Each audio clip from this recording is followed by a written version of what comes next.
Here the first concept is symbiotic nutrition. What is symbiotic nutrition? In this mode of nutrition, two organisms live together. For example, lichen. In this organism, algae and fungi, these two organisms live together and help each other. Second example is rhizobium. Rhizobium and leguminous plant, they are mutually helping each other. Leguminous plants provide shelter to rhizobium bacteria, whereas rhizobium provide nitrate compound to plants. Likewise, they help each other, so they are called symbiotic mode of nutrition. Now we study the synthesis of organic compounds. We know that during photosynthesis, plants prepare organic compound called carbohydrate. What is carbohydrate? It is a compound which has carbon, hydrogen and oxygen elements.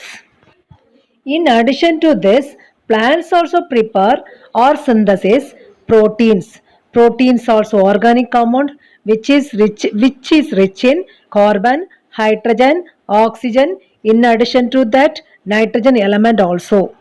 Nitrogen is made available for the plant by the following processes. Firstly, electrical discharge during lightning processes. What does it mean? Nitrogen is present in the atmosphere, which is more stable element. So we cannot break the nitrogen easily. In order to break the nitrogen, lightning is required. When the lightning comes, this lightning break the nitrogen and change it to nitric acid.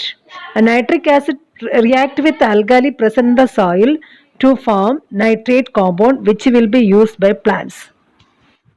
Secondly, with the help of bacterium like Acinetobacter, rhizobium, which are present in the leguminous plant, convert atmospheric nitrogen into nitrate compound, which is used by plants. Thirdly, farmers replenish the soil by adding fertilizer, which is rich in nitrogen compound. Now we study the specific mode of nutrition, that is insectivorous plants. These plants are called carnivorous plants because they capture insects and feed on them. They are having green pigment, so they are autotrophic mode of nutrition also.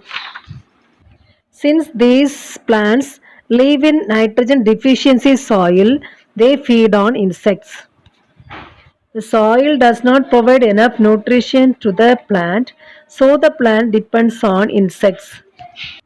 These are the examples of insectivorous plants, that is pitcher plant, Venus flytrap, sundew plants, etc. Plants also require different minerals like nitrogen element, sulfur element to prepare proteins and magnesium element for synthesis of chlorophyll.